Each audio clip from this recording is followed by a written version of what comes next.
Annie here with Explore Scientific. Gotta pause. I forgot who I was for a minute. Life is a little crazy. Kent is not here today. He had to go take care of his kitty cats. So that's where he's at today. So I hear that he has a fan base out there. So I just want to make sure that you understand where he's at and why he's not here today. So anyways, today's show is called First Light Chronicles. We try to go by our afternoon shows when it comes to titles and stuff here. So we're just going to talk a little bit about telescopes and the Ixos 100 and a few other things. So the first thing I want to show, obviously, is this beautiful Ixos 100 and 80 millimeter 640 refractor telescope. This is our First Light series. Really great starter package out there for, to get you up and running if you're wanting a tracking mount or or an easy little telescope to start off with. So what'd you say? I can do it. So let's first talk about the telescope. This is an 80 millimeter refractor. Very lightweight, and this all comes in a package. This is, let's see here, I was going to turn it. Let's see if I can turn I'm trying to find the clutch. Hang on just a second. Clutch on the Ixos 100. So as you can see, it comes with an eyepiece and of course a diagonal. It usually has a red dot finder on here. I don't currently have it on there because things like to have legs and walk away around here. But anyways, it'll come with a little red dot finder. Like I said, is lightweight. It should have a handle on it. I don't see one on there right now. I think it's because the telescope's turned sideways. But so it has everything you need to mount it to the mount or any other mount that you want to put it on. I'm not quite for sure the weight on it, but it obviously is good for the Ixos 100, which actually has a seeing rate, visual weight capacity of about 15 pounds. And then if you're doing astrophotography, it's about 9 pounds. So today, obviously, we're just doing viewing. So. Deep breaths. Paul's trying to calm me down. So, okay, so thank you, Paul. So today I'm going to show you this little eyepiece. So we've got it comes with the 26 millimeter eyepiece, which is great. It's a great starter little eyepiece. 26 millimeters is the magnification. Not really. I think it's probably about 52 degrees in circumference, but 26 millimeters is like middle of the road for magnification, so it's a great place to start off if you're a beginner. You don't want to get something that's too high in magnification because it's harder to see, especially if you have any type of atmospheric disturbances. You could take it out at night and then stuff looks kind of fuzzy. So we always recommend starting off with that 26 millimeter eyepiece to get you up and going. You would take the telescope out and you would line. Also, too, though. Yes. It's one thing you probably want to purchase along with your telescope when you're getting the First Light models, or really any of them, is to purchase a 52 degree eyepiece that's either a 15 or a 10. Yeah. Because once you get lined up with your 25, you're going to want to punch in and see. Yeah. Yeah. But you don't want to go to a 6 or a 4 because your seeing can get in the way at that point. Yeah. So so each telescope has a high magnification on it, has a highest useful magnification on it. And like Paul was saying, if you get too high in your magnification, which is a lower number, you're going to have a little bit more difficult of a time to actually see things clearly. And it is a lot more difficult to get locked on to stuff as well. So we usually, like I said, we usually recommend starting off with that 26 millimeter, getting used to that, and then changing it over to like what Paul suggested, a 15 or maybe even a 10, somewhere around there to kind of increase that magnification. But we, like I said, always start off with that highest number because it's the lowest magnification on a telescope. So what you'll do, like I said, you'll put the eyepiece in the diagonal. You'll then take it out during the day and get it pointed at something. And once you get it pointed at something, you're going to look, of course, you're going to be looking through the eyepiece to get it pointed there. It needs to be at least a mile away, because further is better. And so once you get it a mile away, you'll and get it pointed at what you're looking at, kind of get it into focus. Then you'll go to the red dot finder that's on it, that's located on it. You'll look through the red dot. The red dot has adjustments on it. So you'll point, you'll start adjusting that red dot to get it into view of what you're seeing in the telescope, and you'll continue working back and forth between the telescope and the red dot until they're both in line, and you're not having to do any more adjustments. So this is a really great beginner scope. It is not equipped for astrophotography, but you can get a cell phone adapter to put on it so you can take some pictures and things like that, like you would like to do. So yeah, so that's our 80 millimeter 640 focal length first light refractor. And then the mount it is on is the Ixos 100. The Ixos 100 is a go-to tracking mount. It's our lightest weight one that we have currently here at Explore Scientific. It's great for lightweight things or doing DSLR photography. You can stick just a camera on there. We have a camera dovetail plate that you can stick on there as well. So I'm going to talk a little bit about what is on here. This is a clutch. Noah, do you mind to refresh my computer for me? So this is the clutch for the deck, so you can turn your telescope, which you're going to need all this for balancing. So I just forgot. Hang on. How to undo the deck and how to undo the RA. You can do it. Yes, I know, it's the back end. Okay, so the RA, so what you'll do is you're gonna need to balance it. And as you can see, this telescope actually is heavy. This is going to be telescope heavy, and so we would recommend that you put counterweights on it to kind of balance it out. Some people like their telescope or their mount telescope heavy, and some people like it where it is camera heavy if you're doing a camera. So you would balance that, put a counterweight on there and get that into balance. Being off balance just a little bit is good. The drives in our mounts are not perfectly round, and so in order to keep it on that high spot, low spot, it's good to have that just a little bit unbalanced, so you don't want it to be perfect. Once you do that, once you get it balanced this way, you of course would then unlock the deck, which here, let's do it this way. So I'm going to unlock the RA.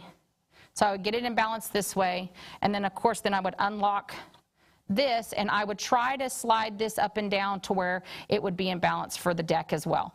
Once you do that, you're all set to go for doing some viewing.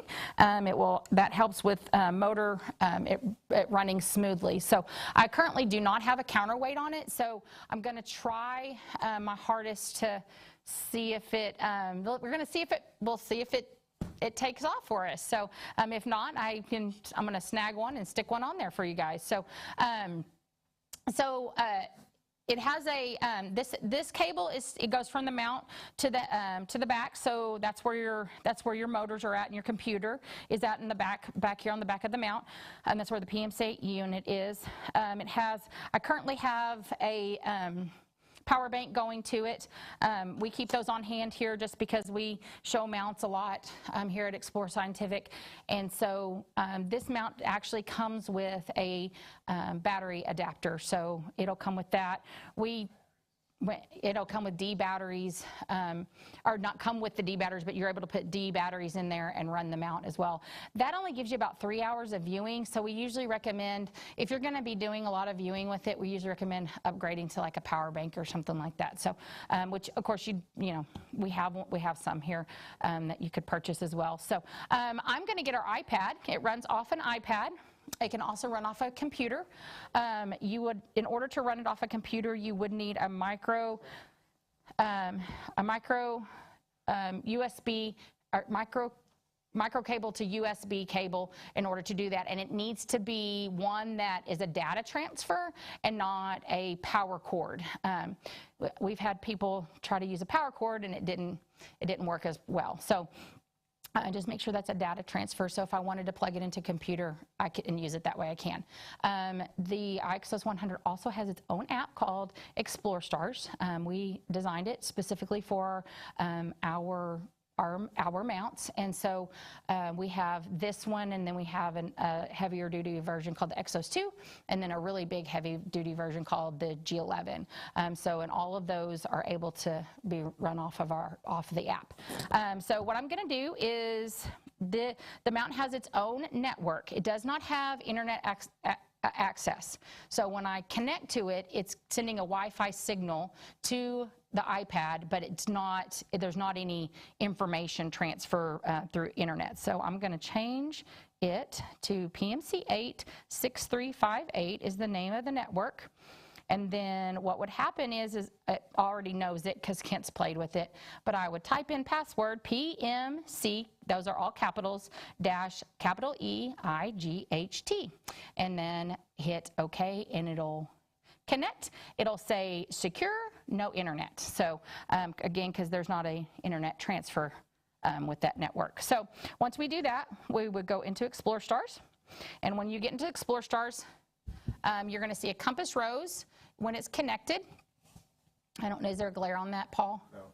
Okay, perfect. You're going to see a compass rose, and then you're going to see a number keypad, and then all this stuff in the middle is just information that the mount is sending to the app, so we can know what's going on with it, what's moving, what's not moving, and things like that. So right now, I have it set at a speed of 3, so I'm going to change it to 9, and then right in the middle of the up, down, left, and right keys, that number right there changed from 0 to 9, so we've got it up at the highest speed that it can go. Then I'm going to hit menu, and I'm going to go catalog, and I'm going to go take this thing to the sun. So now this is where we're really going to test it, because we usually have a counterweight on it. So let's see.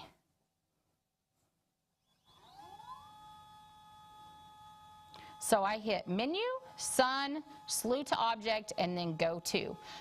There is a setting in the app that you don't have to always hit go to. But, oh yeah, Kent supposedly checked all that for me. Ooh, it's right there. Oh, ha, ha, he didn't check it too well, did he? He was wrong. He was wrong. That's okay. So there it is. There's the sun. That's where the sun's at. If the sun was out here in northwest Arkansas, unfortunately, it is rainy and cloudy. So, and it went with no counterweight. And it went with no counterweights. Look at that. And so now, right now, it is on. Not recommended to run it without. Yeah, it's not. Yes, it's not recommended to run it without counterweights. So right now we're on point mode. Point mode means that it's not going to track an object. It's pointing to a location in the sky, and the RA and the deck are always moving to try to keep it in line with that area of the sky.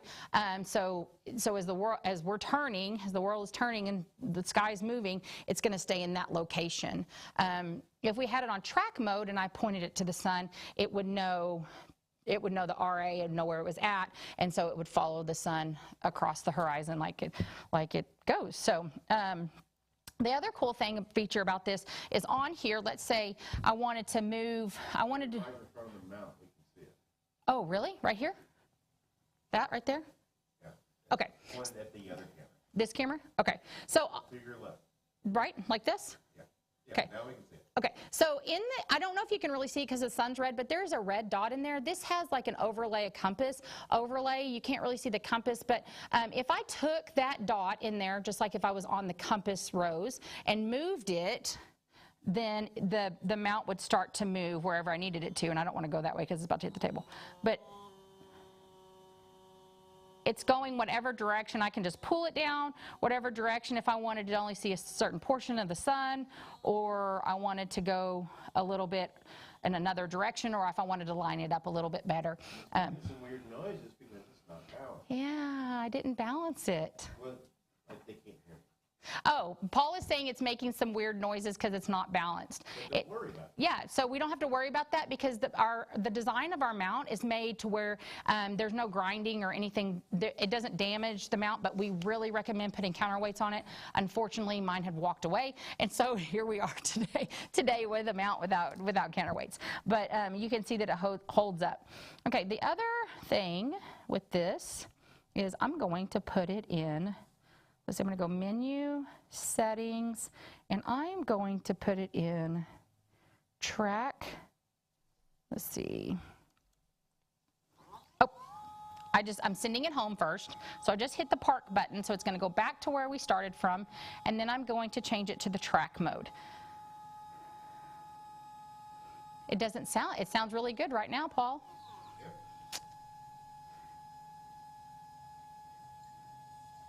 And there it goes, it's going back home. So in order to change it from point mode to track mode, on the compass rose here, on this screen, I'm gonna let it stop. Give it just a second. Okay, on this screen here, can you see that, Paul? Yeah. Okay, just like that? Okay, on the screen here, you can see over by the number keypad, there is a triangle that says P. I'm going to press that, and it's going to change to a box that says TR. That'll change it from point to track mode. So let's do that. And then I'm going to go back. Let's see here. Let's find something to go to. Let's see what's in the sky today. It looks like Mercury is in the sky right now. So let's slew to that. Slew to object. Go to.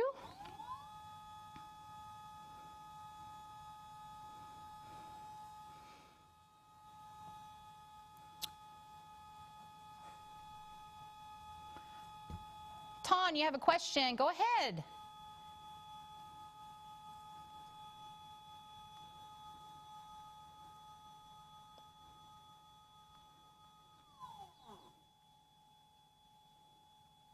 There it goes. It's going to Mercury. What planetary camera do you recommend? Because mine fell off and broke. Oh my gosh, that's an awful situation. I'm so sorry about that. You know, I really don't know of a camera because I'm not into astrophotography. But Tyler, one of our CSR manager here, does astrophotography all the time, and he will be on Friday on Focus on Astrophotography, and he probably could give you better recommendations than I could ever do. You could possibly get a T adapter to a DSLR, and if you're doing planetary, you should be okay with that because planets are so bright that you can use a higher ISO or a lower ISO, and you don't have to take 10-minute photographs like you do with the distant nebulae, but you get a DSLR and an adapter for it if that is, of course, if you can find one that fits the opening. What's the end of it called? I'm not a telescope person, so. Talk about the focuser? The focuser. That's it. The focuser draw tube. Yeah. So if you get one, if you can find you an adapter for that, and you have a DSLR or SLR, then you can just use the telescope as a giant lens. Yes. Well, yeah. So, but yeah, like I said, Paul obviously has done is obviously a photography guy as well. So we have him, and we also have Tyler, who is able to answer those questions. I'm just new to this hobby, so I don't know a lot. I just have a little kid. Behind you back there? What? Is there a camera laying down behind you? No. I saw a red box back there a little while ago. No, it walked away. So I currently have a Canon, a Rebel XS, which is from like 2007, and Tyler was so gracious and had the sensor modified for me. So you have some options out there for doing some photography, astrophotography. You know, you could use a telescope with the camera, or you could use just a camera. So, but we also have that show, like I said, on Fridays, every Friday at 4 o'clock, and he will answer your questions. So if you hop on there, he'll be able to answer that question for you. So, hey, if you're out in the Amazon world, give me a shout out, because I want to be able to see who's on there, and I'd love to talk to you and answer your questions. That would be great. I think that's what Kent calls it, Amazon world. It still is kind of funny. It's kind of nice, Amazon world. The Amazon world. Okay, so right now it's going to start tracking because I have it on that TR mode, and you can hear it slightly. It's not a really loud mount, so it's really good for areas and things like that. We've had a couple people not like the music. It kind of makes like a harmonics music sound as it's going. There is not a way to turn that off. It's just the motors and stuff that are moving. So you have to be able to do that. So I had a next image 10 planetary camera hoping to get something similar. Very nice. I'm so sorry you dropped it. That's no fun. So, but yeah, Tyler will be able to, he's a guru at that stuff. So he's very smart with that stuff. So he'll be able to help you out with that. I wish I had more information for you, but I know that he could answer that as well for you. So, okay, so I'm going to send it back to park, menu, settings, and park mode. Is it really 322? Okay. So this is, again, this is our Ixos 100 with our FL AR 86-640. This is a package deal. It's over in the Amazon Carousel. Amazon Carousel. It's a great starter package, especially if you're wanting to get into using a tracking mount. It's a great price up there. And so if you want to check out that price, you can check it out in the carousel over there. So the next thing I'm going to talk to you guys about is our soft-sided carrying case. So I used to do photography, like just taking pictures of houses and some friends and things like that, and I always hated having having lenses everywhere. So it was really nice when I got a bag, and that's the same way I feel like it would be for viewing through a telescope. So, you know, get all these eyepieces and all these different degrees and things like that. And so it makes it a little difficult to keep it housed somewhere. So we have come out with this soft-sided carrying case that can hold quite a few eyepieces. Everything in here is adjustable. So it's all Velcroed out. So you could just Velcro, undo it, and move it over, just like a regular photography bag. And so you can move that over for whatever eyepiece you're needing to put in there. And then these are also adjustable as well, the long pieces as well. It's very soft, very durable, so it's not going to scratch anything, and it's going to keep it all protected. What I have done is I have grabbed some of our 52-degree eyepieces to show you guys. This is a 5240. Look at that. Look at that big guy. So these are also in the carousel as well, if you want to check those out. So this is our 5240 eyepiece, and it's obviously a big guy. So the great thing about this bag is you are able to move these things. If I can make sure the Velcro work with me.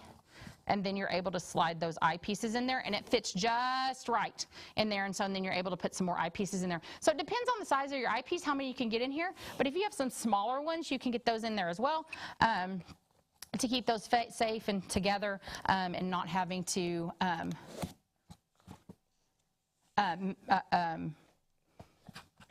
I'm trying to read this message and talk at the same time. I'm not. Okay, so what astronomical event amazed you the most, meaning solar eclipse, transits, meteor showers, etc., for example? I say the solar eclipse. I'd have to say the solar eclipse. It's amazing to see. Meteor showers. I haven't seen a meteor shower, so I guess I can't compare it to that, Paul. Meteor showers are fun because you don't know what's happening and you got to chase. So, because you're trying to find everything? Yeah, you got to. You know about where it's going to show up, and you know where it's. You know where it's. Oh my gosh, my microphone's going crazy. You know about where it's going to show up, right? Yeah. So, you get you a wide eyepiece and find the area. Yeah. And then I would suggest going up and up and just staring through it, and you'll start seeing them. Yeah. I think that's fun. Yeah. Or binoculars. You can do that. I've actually not seen a meteor shower. I've seen solar eclipses. That's been really neat and amazing to see. The reason I say that I like that one the most, Connor Bradley, is because let's see, I'm going to give my age away.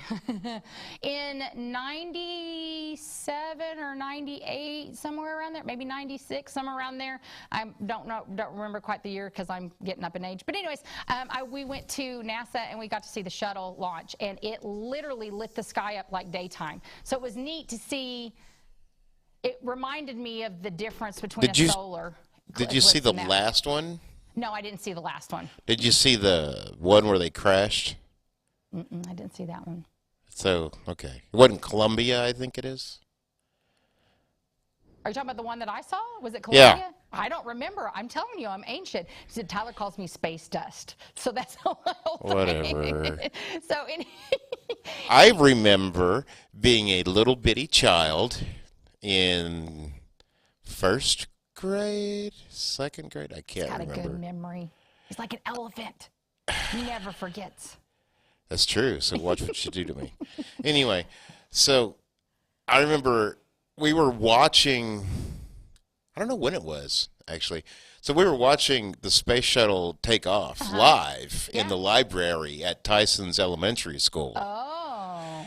And we're sitting there. It's like, oh, that's interesting. And I was thinking about reading Tolkien or something. I was like, I wonder what that's about. Yeah, yeah. And then the space shuttle blew up. Yeah.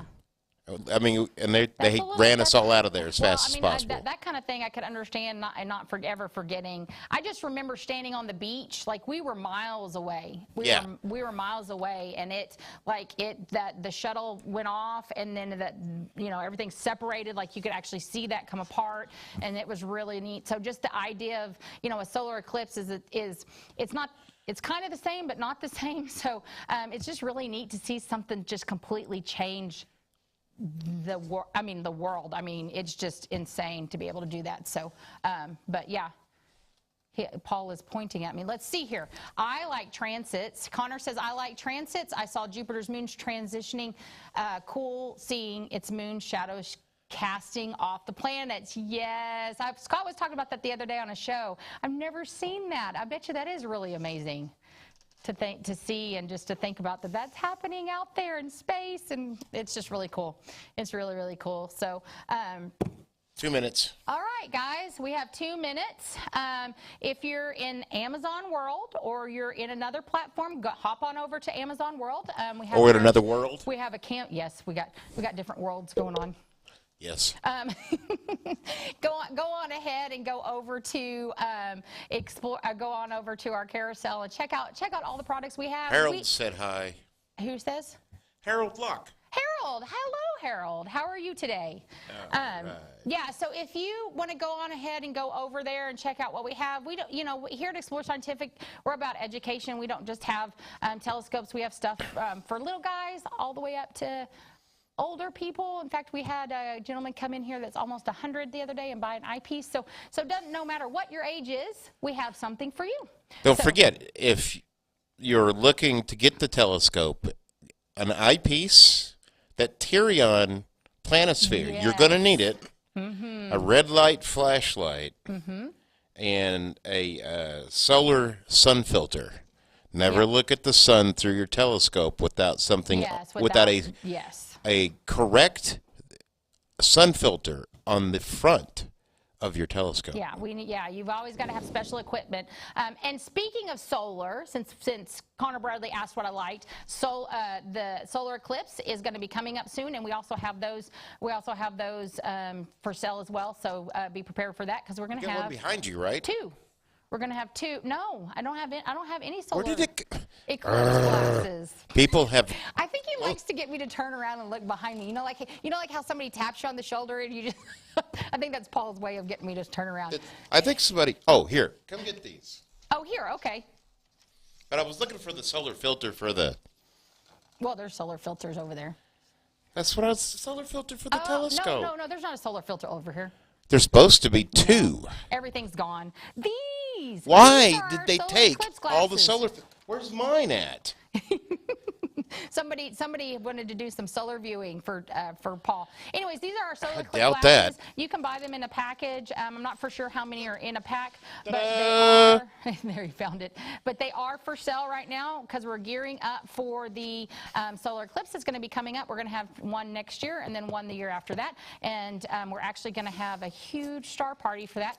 So we're really excited about that. So And make sure you get your definitely eclipse do glasses. not wait to the last minute to get Yes. your solar glasses and filters, because the last time everyone ran out. Yes, yes. The last time everyone did run out. And yeah, and then you won't get one at all. And then you get Or you'll have to nothing. pay $100 for one. Yeah, it's kind of like a you know, a whole like story here at Explore Scientific, how eclipse glasses were like thousands and thousands of orders came in overnight. I wasn't here. Crazy. So, but yeah, I was not here. Yep. So, anyway, so make sure you don't wait to get these glasses so you can have them to do that viewing and get yourself prepared, because they're like here in Northwest Arkansas. I think up in Rogers Bentonville area, there's going to be totality, but we are going to be having a star party somewhere else. So, yeah, just make sure you're prepared to be able to do that viewing that day. So I think that's all I have for you today. I appreciate you hanging out with me. Kent will be back tomorrow. Tomorrow's Thursday. So Yeah. Kent will be back. He had to go rescue his kitties from the doctor. I appreciate anybody that hung out with us. Can I go home now? I appreciate anybody that hung out with us and asked questions. Connor, your question was great. I loved it, and it's going to make me start thinking more, and I'm going to try to see Jupiter's moons. That would be awesome. So, all right, you guys have a great day, and we'll see you next time. Bye-bye.